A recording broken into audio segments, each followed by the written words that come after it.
رب اشرح لنا صدورنا ويسر لنا أمورنا واحلل عقدة من ألسنتنا يفقه أقوالنا.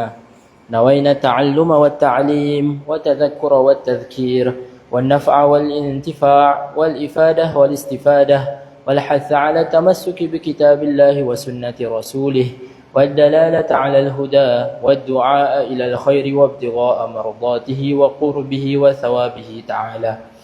وصلى الله على سيدنا محمد وعلى آله وصحبه وبارك وسلم والحمد لله رب العالمين. Alhamdulillah, segala puji bagi Allah Subhanahu wa taala. Selawat dan salam kepada baginda Nabi Muhammad sallallahu alaihi wasallam serta kepada keluarga baginda, para sahabat baginda, ahli keluarga baginda dan semua orang yang beriman kepada baginda dan Allah Subhanahu wa taala sampai hari kiamat. Amma ba'd. Pertama sekali saya minta izin duduk atas Minta izin duduk atas. Seterusnya yang saya hormati barisan pentadbiran Masjid Karya Pancu Jaya, barisan imam, muazzin, Bilal, jawatan kuasa semuanya, jemaah, ayahanda-ayahanda, ibunda-ibunda yang saya hormati sekalian. Kita pada malam hari ini gantikan Dr. Zuzaidi. Beliau tak dapat hadir atas faktor yang tak dapat dielakkan. Beliau mengucapkan salam. Assalamualaikum warahmatullahi wabarakatuh. Jadi saya menggantikan beliau. Kita gantikan beliau. Kita ni ibarat tayamum lah ketika mana ketiadaan air. Jadi kita ni debu tanah lah gantikan. Gitu.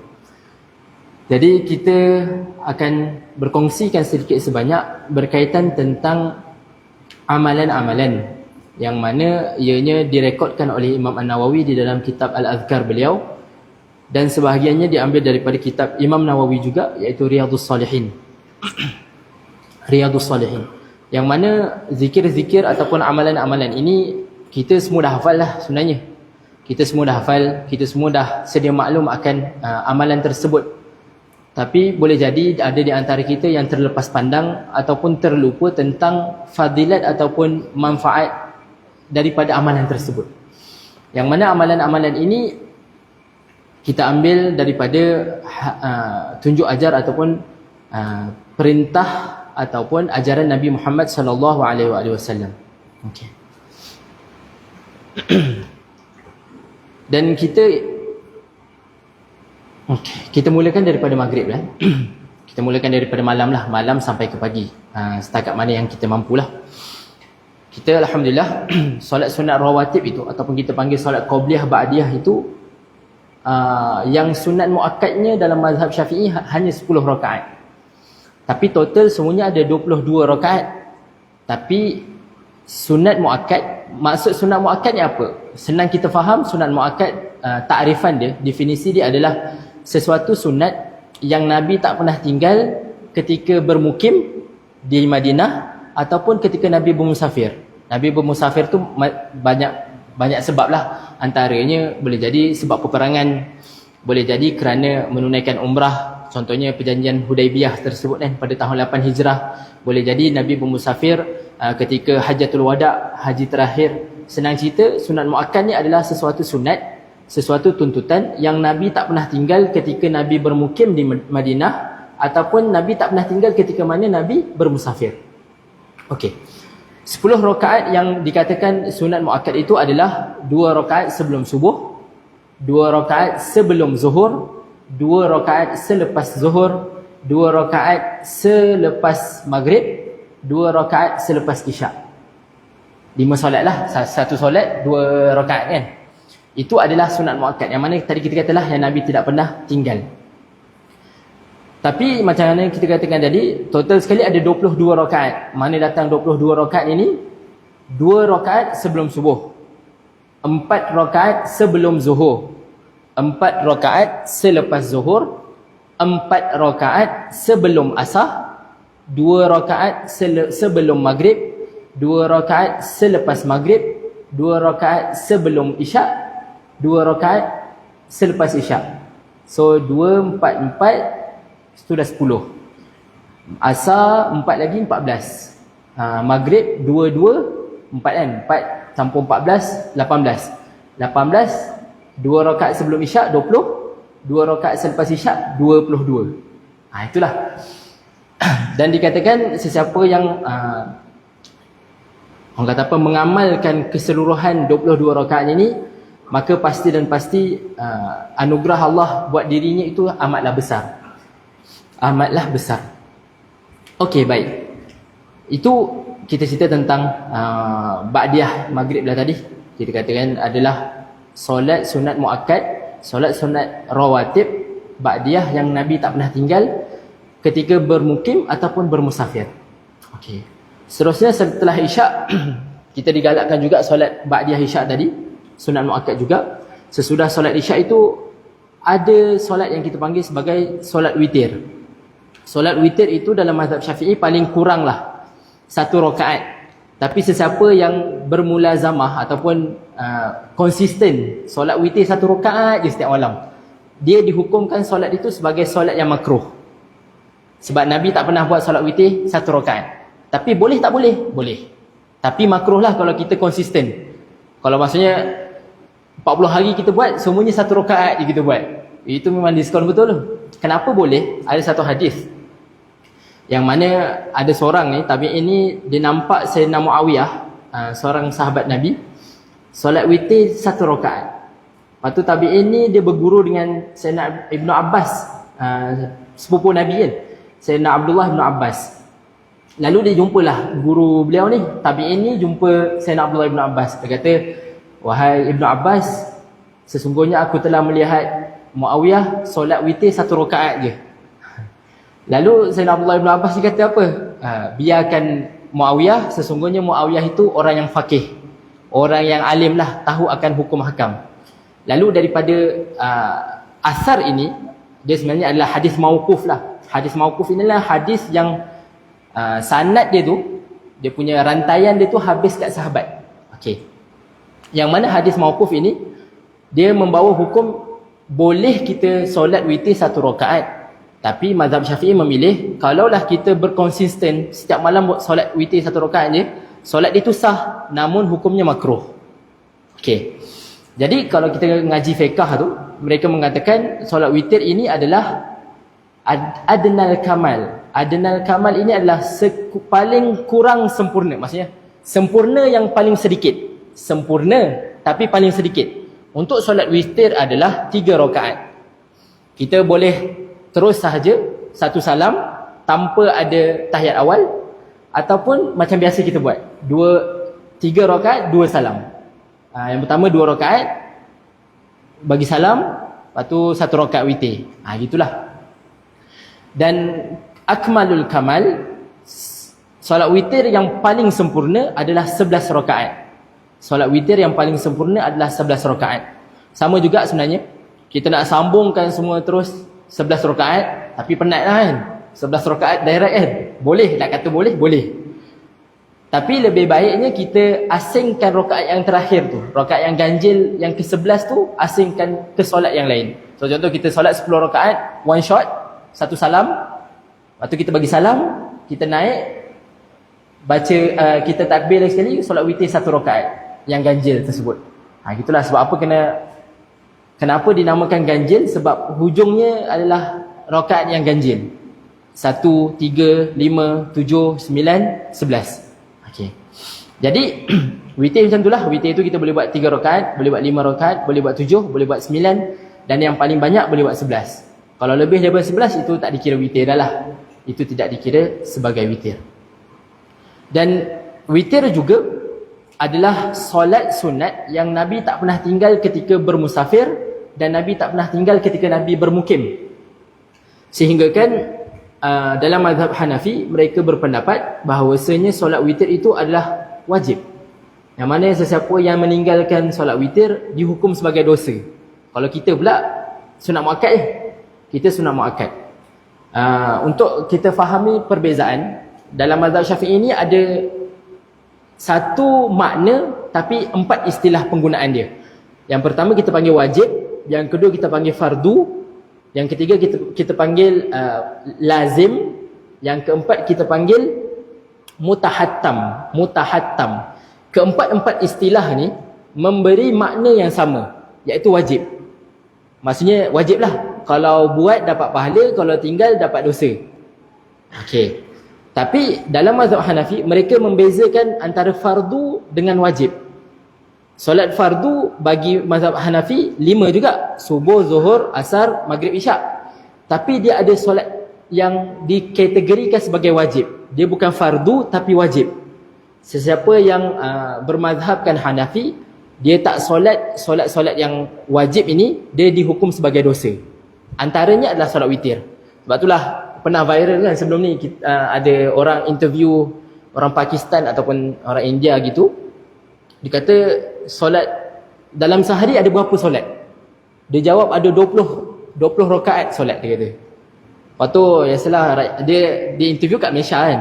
Orang Malaysia pun condemn lah, apalah solat 17 rakaat je, mana dia sampai puluh-puluh kan. Tapi mereka seperti mana yang kita tahu geografi kan, mereka yang di Pakistan, India, Sri Lanka dan sebagainya yang berdekatan itu, benua India tu, mereka majoritinya bermazhab Hanafi. Jadi pada mereka qabliyah subuh itu wajib, qabliyah zuhur itu wajib, ba'diyah zuhur itu wajib. Gitu. Sebab istilah mereka berbeza. Wajib dengan fardu tu berbeza. Gitu Kalau kita sama je. Wajib, fardu, ini biasa yang gunalah. Dia ada dua lagi, lazim dengan mutahattam. Keempat-empat istilah ni makna dia sama je. Maksudnya kewajipan. So kalau kita panggil solat wajib, solat yang 5 tu. Kalau solat fardu, solat yang 5 tu juga. Gitu supaya kita tak keliru lah kan. Gitu. Jadi itu adalah solat witir. Solat witir ini hendaklah diamalkan. Mungkin ada yang bertanya tentang bilakah waktu yang paling baik kita lakukan solat witir. Bagi orang yang susah nak bangun tidur, better sebelum tidur dia solat witir. Bagi orang yang senang bangun tidur, dia bangun sebelum subuh, dia buat witir. Kerana apa? Ada ketika mana para sahabat datang jumpa dengan Nabi, mereka bertanya, ya Rasulullah, bilakah waktu yang paling sesuai untuk lakukan solat witir? Orang yang pertama, Sayyidina Abu Bakar, antaranya yang tanya tu Sayyidina Abu Bakar, Sayyidina Osman. Ada yang sahabat tu Nabi kata solatlah sebelum tidur. Ada yang Nabi kata solatlah sebelum subuh, ketika mana kita bangun pagi. Lalu ulama ketika mana mentafsir ataupun mensyarahkan hadis ini, mereka berpandangan, mereka mengatakan manusia ini, setiap individu ni berbeza-beza. Ada yang kita panggil heavy sleeper, tidur yang susah bangun. Tentulah simbah air pun tak bangun-bangun. Yang ada yang kalau bunyi pintu pun, pintu terkuak pun dia terus bangun kan. Jadi Nabi kata orang yang susah bangun malam ni, better dia solat witir sebelum tidur. Supaya apa? Dia tak terlepas fadilat witir tadi.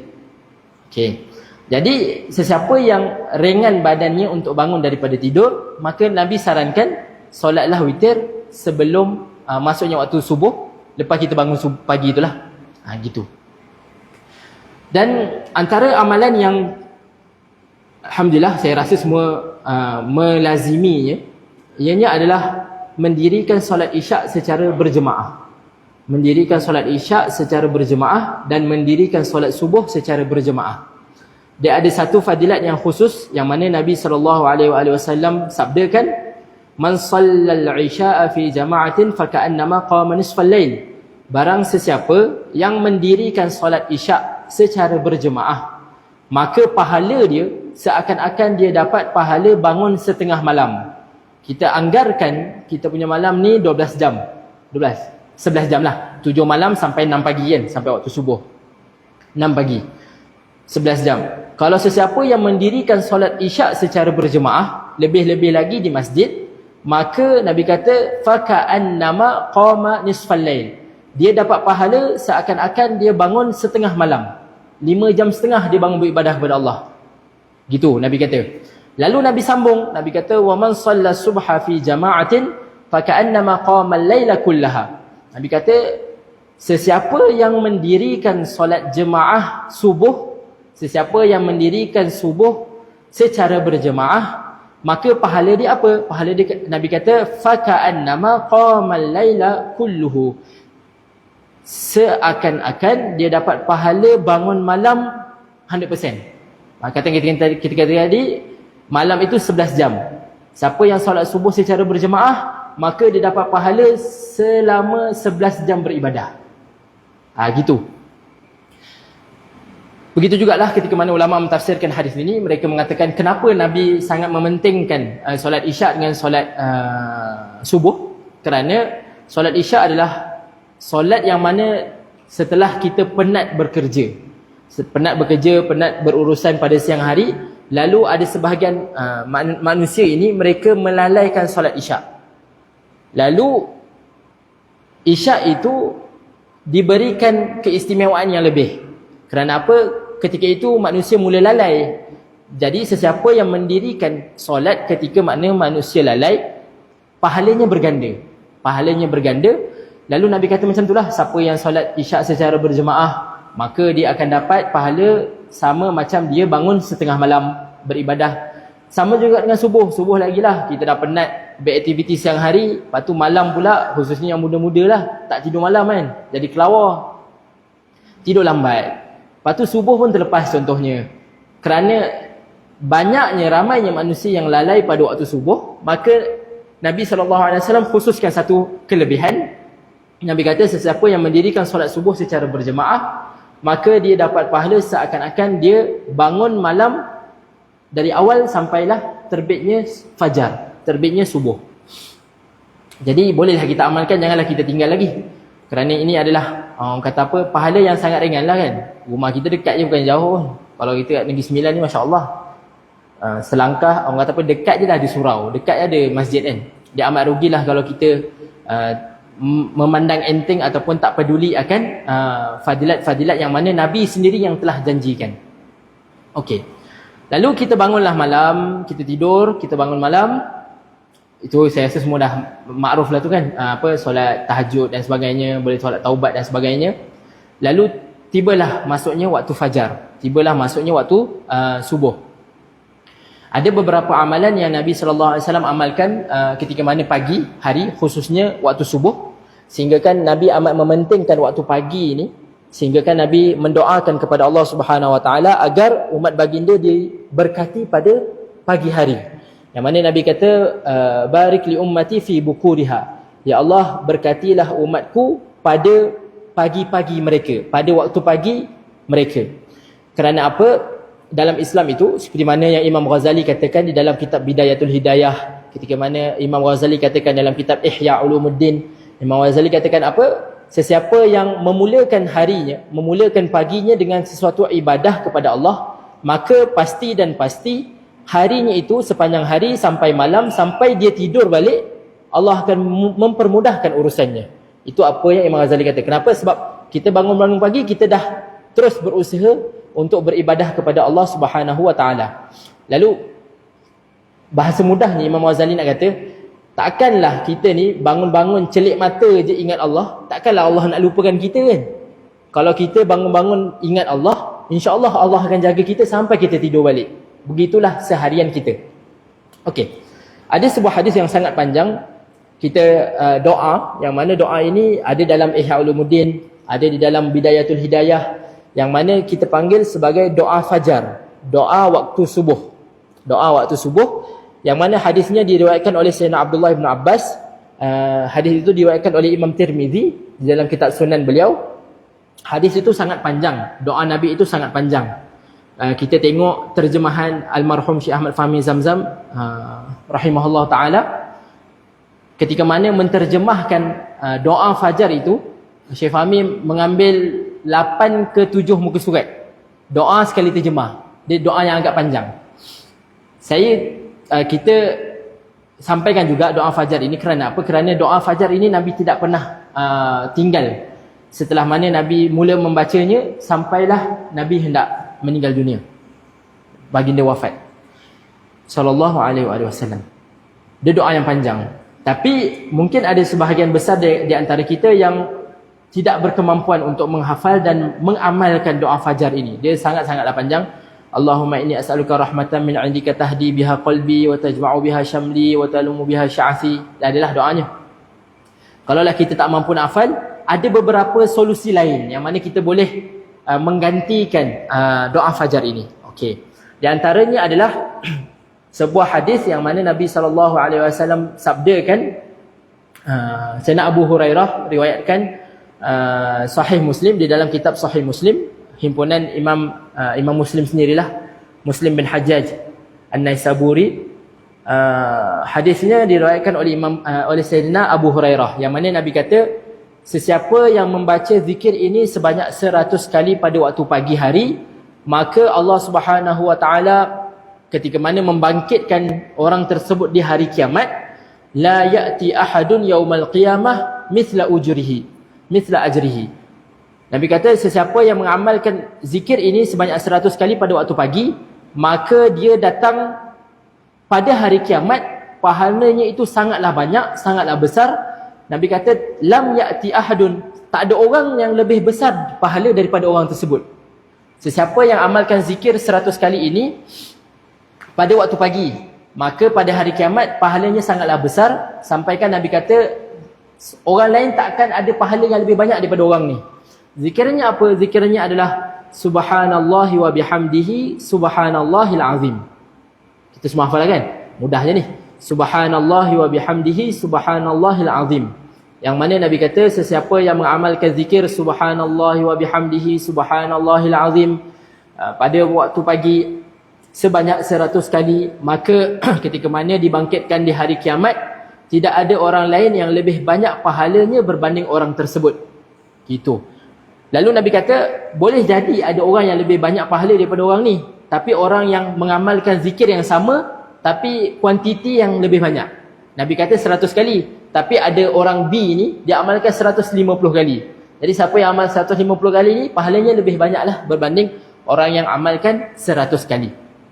Kalau kita dulu di Yaman, antara zikir yang wajib dilazimkan adalah azan je subuh. Azan je subuh, di antara azan dengan iqamat, kata apa? Azan subuh sebelum kita dirikan qabliyah subuh tu, solat sunat subuh tu, qabliyah subuh, kita amalkan zikir ni. Subhanallah wa bihamdihi subhanallahil azim astaghfirullah. Kita tambah lafaz astaghfirullah. Subhanallah wa bihamdihi subhanallahil azim astaghfirullah. Subhanallah wa bihamdihi subhanallahil azim astaghfirullah. Sebanyak 100 kali. Yang mana pahalanya sangat besar, seperti mana yang kita nyatakan tadi, hadis yang diriwayatkan oleh Imam Muslim di dalam Sahih Muslimnya. Dan ada sebuah hadis lain, hadis sahih juga, Nabi kata, kalimatan khafifatan 'ala lisan, thaqilatan fil mizan, habibatan ila rahman, subhanallah wa bihamdihi subhanallahil azim. Nabi kata ada dua zikir, dua rangkap zikir yang mana dia zikir ni sangatlah ringan di bibir, sangatlah berat di timbangan pahala, dan amatlah disukai oleh Allah Subhanahu wa taala. Zikir itu adalah subhanallah wa bihamdihi subhanallahil azim. Nabi kata ringan di bibir, senang kita nak ingat, senang kita nak amalkan, tapi pahalanya sangatlah besar. Thaqilatan fil mizan, pahalanya sangatlah besar di timbangan. Lepas tu habibatan ila rahman, sesiapa yang mengamalkan zikir ini adalah zikir yang dicintai oleh Allah. Jadi sesiapa yang mengamalkan apa yang Allah cintai, pasti dan pasti dia dicintai oleh Allah. Zikirnya apa? Zikir yang sama, subhanallah wa bihamdihi subhanallahil azim. Kalau di Yaman tu kenapa kita tambah astaghfirullah, maksudnya istighfar pada hujung tu? Ada sebuah hadis Nabi kata, hadis sahih, Nabi kata setiap hari daku beristighfar kepada Allah Subhanahu wa taala sebanyak 70 kali. Dalam riwayat lain Nabi kata saya beristighfar kepada Allah Subhanahu wa taala sebanyak 100 kali. Jadi kita combinekan dua hadis ni, hadis subhanallah wa bihamdihi subhanallahil azim 100 kali dengan hadis yang Nabi istighfar sebanyak 100 kali. Lalu kita dapatlah zikir subhanallah wa bihamdihi subhanallahil azim astaghfirullah. Dibaca di antara azan subuh dan qabliyah subuh. Lepas settle 100 kali, baru kita bangun, dirikan solat qabliyah subuh. Dan saya rasa kalau untuk amalkan di Malaysia, boleh, kerana apa? Sebab kita, kalau subuh tu peruntukan masanya 15 minit kan?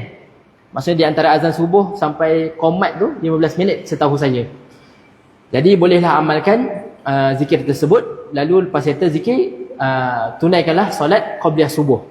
Dan janganlah juga kita tinggalkan solat qabliyah subuh. Kerana apa? Solat qabliyah subuh ini adalah solat rawatib, solat qabliyah ba'diyah yang paling afdal. Kita katakan tadi kan, solat qabliyah ba'diyah paling banyak 22 rakaat. Yang sunat muakkad yang mana Nabi tak pernah tinggal 10 rakaat. Di antara 10 rakaat ni yang paling mulia, yang paling besar ganjarannya, yang paling agung adalah qabliyah subuh. Solat sunat subuh. Yang mana Nabi SAW bersabda, salatul fajri khairum minad dunya wa ma fiha. Nabi SAW bersabda yang mafhumnya adalah solat fajar ataupun kita panggil solat qabliyah subuh itu khairum minad dunya, adalah lebih baik daripada dunia ini, wa ma fiha, dan apa yang ada di dalamnya. Dunia dan seisinya, sampailah 7 lapisan bumi, solat qabliyah subuh adalah lebih baik dan lebih besar ganjarannya. Sampai kan kalau kita pernah tengok orang kata apa kat media sosial tu, ada orang tanya soalan kan, siapakah orang yang paling kaya kat dunia ni? Lepas tu dia buatlah orang yang paling kaya nombor 10 bla bla bla bla. Lalu orang yang nombor 1 yang paling kaya tu dia kata orang yang menunaikan solat qabliyah subuh. Sebab apa Nabi kata solat qabliyah subuh itu adalah lebih baik daripada apa yang ada di dunia dan seisinya. Maksudnya orang yang paling kaya ni, satu dunia dia takluk, satu isinya dia takluk. Gitu. Jadi janganlah kita tinggalkan solat qabliyah subuh. Dan di antara zikir lain yang boleh diamalkan waktu pagi selain daripada subhanallah wa bihamdihi subhanallahil azim adalah sebuah zikir yang kita panggil sebagai penghulu istighfar. Penghulu istighfar ataupun bahasa Arabnya sayyidul istighfar. Yang mana Nabi SAW ajarkan kepada para sahabat. Hadis diriwayatkan oleh sahabat Nabi Sayyidina Shaddad ibnu Aus. Shaddad ibnu Aus.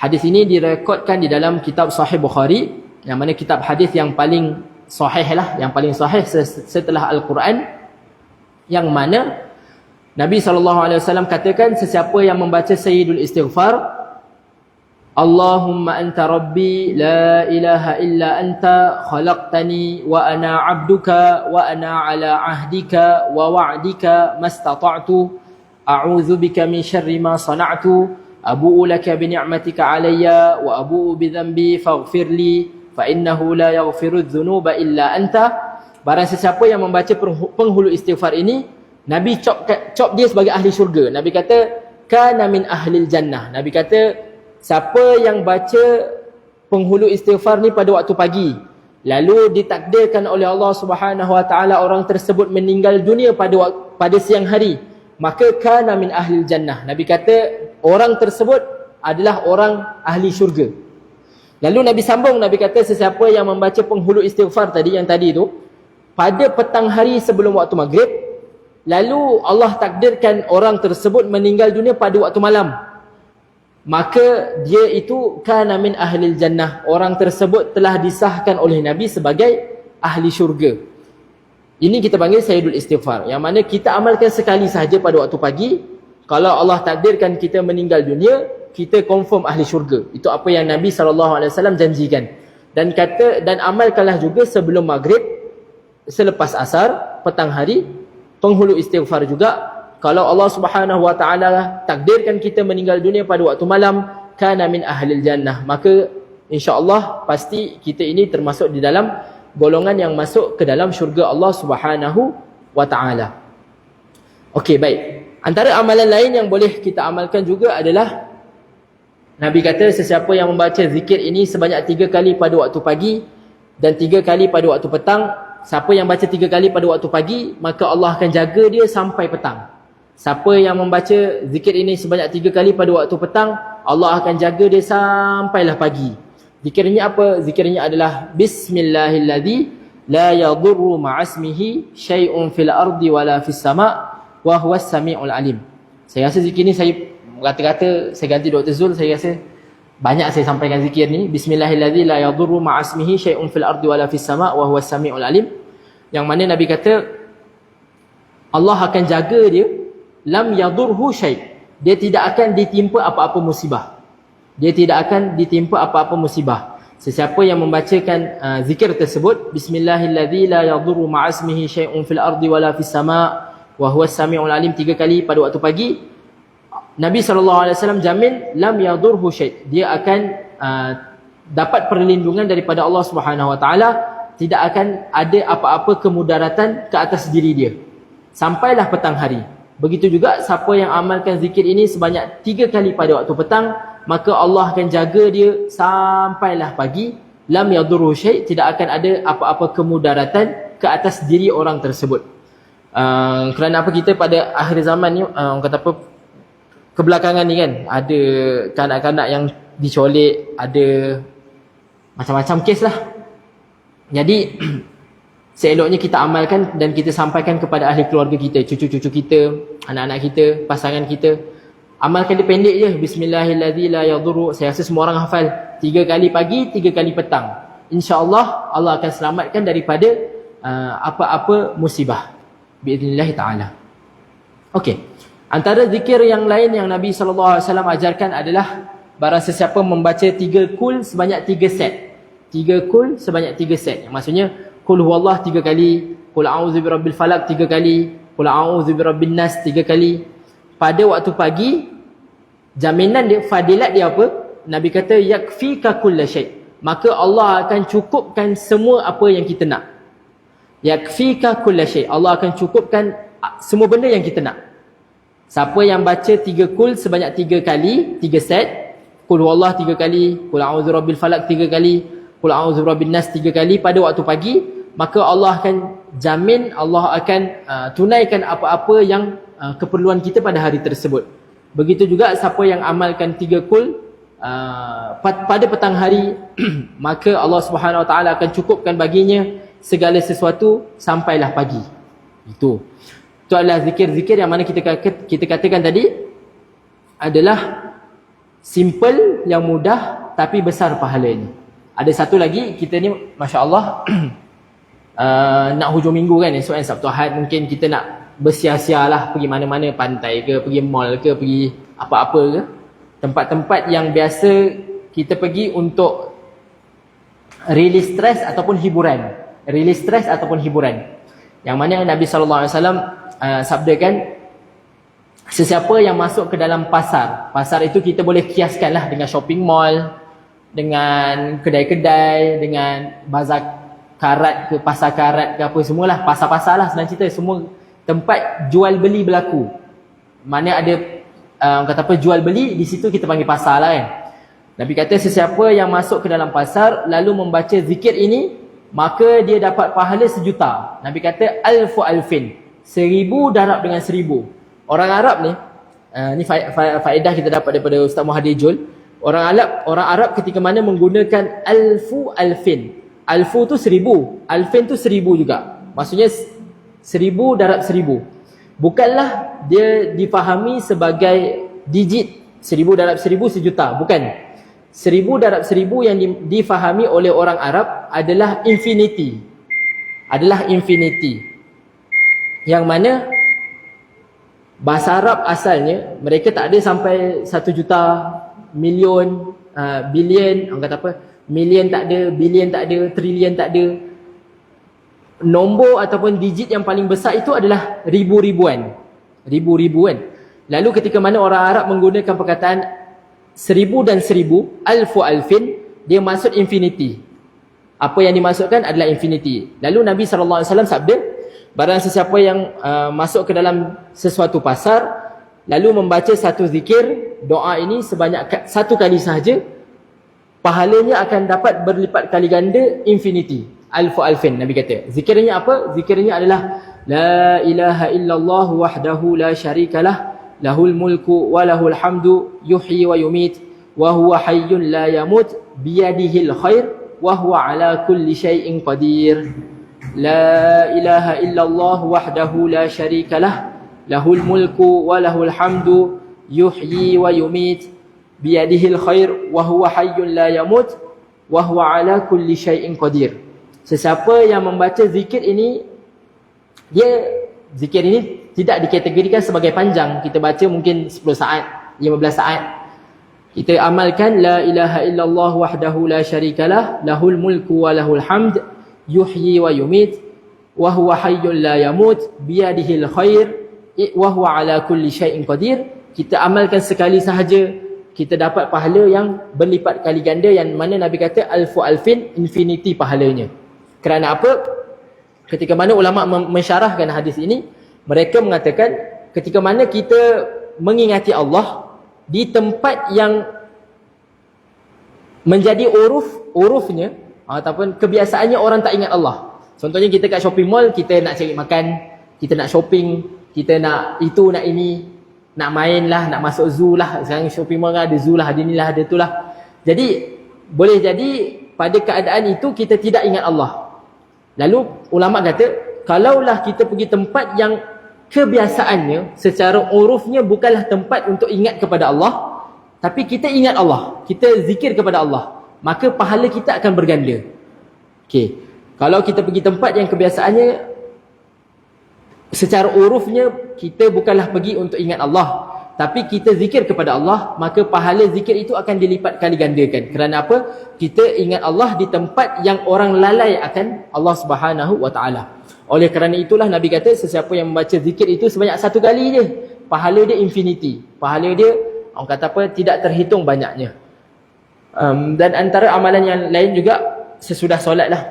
Khususnya selepas subuh dan juga selepas maghrib, hendaklah dibaca 10 kali la ilaha illallah wahdahu la syarikalah lahul mulku wa lahul hamdu wa huwa ala kulli syai'in qadir, tu kan 10 kali selepas subuh dengan selepas solat maghrib, yang mana Nabi janjikan ada 4 manfaatnya. Siapa yang baca la ilaha illallah wahdahu la syarikalah lahul mulku wa lahul hamdu yuhyi wa yumit wa huwa ala kulli syai'in qadir sebanyak 10 kali selepas waktu subuh dan selepas waktu maghrib, ada 4 fadilat. Yang pertama, Nabi kata akan diberi 10 ganjaran pahala. Yang kedua, akan diampunkan 10 dosa. Yang ketiga, akan dinaikkan 10 darjat. Dan yang keempat, akan dijaga oleh Allah daripada 10 tipu helah syaitan. Okey, sesiapa yang membaca la ilaha illallah wahdahu la syarikalah lahul mulku wa lahul hamdu wa huwa ala kulli syai'in qadir selepas solat subuh dan selepas solat maghrib, fadilat dia apa? Nabi kata akan diberi 10 pahala, ganjaran pahala, akan dihapuskan 10 dosa, akan dinaikkan 10 darjat, dan akan diberi 10 perlindungan daripada tipu helah setan. Okey. Dan zikir lain juga yang biasa kita amal selepas maghrib dan juga selepas subuh adalah Allahumma ajirni minan nar. Allahumma ajirni minan nar untuk kita sendiri. Kalau imam, kita baca Allahumma ajirna minan nar. Ya Allah, jauhkanlah kami daripada siksaan api neraka. Kita baca sebanyak 7 kali selepas waktu subuh dan selepas solat subuh dan selepas solat maghrib. Yang mana Nabi kata fadilatnya adalah Nabi kata waqalatin nar inna abdaka fulanan yasta'jiruni adkhilhul jannah.